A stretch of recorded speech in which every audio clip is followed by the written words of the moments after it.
In today's video, I'm going to teach you how to activate automations in ConvertKit.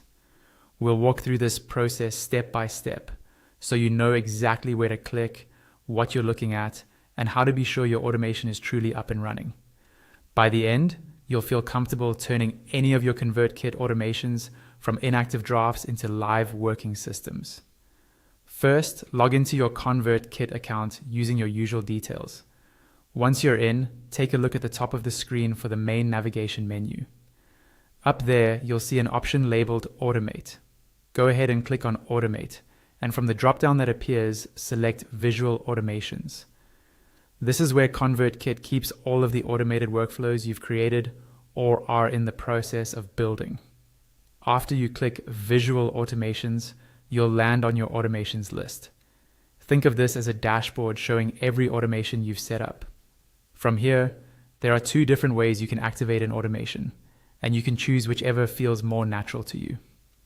The first option is to activate directly from the list view. On each automation card, you'll see a small More Options icon, usually represented by 3 dots. Click on that icon for the automation you want to turn on. A drop-down menu will appear. From that menu, select Set to Active. When you do this, a confirmation pop-up will appear on your screen, asking you to confirm that you really want to activate this automation. This is just ConvertKit's way of preventing accidental changes. In the pop-up, click Activate to confirm.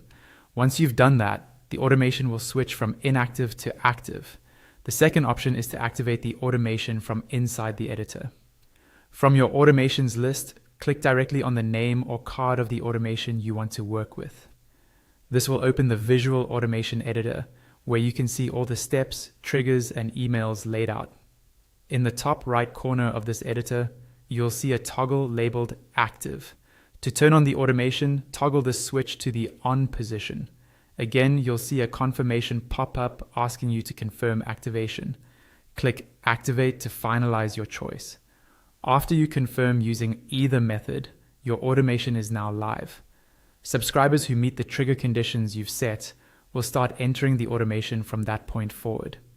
If you ever need to pause it, you can return to the same places to turn it off or make updates before reactivating.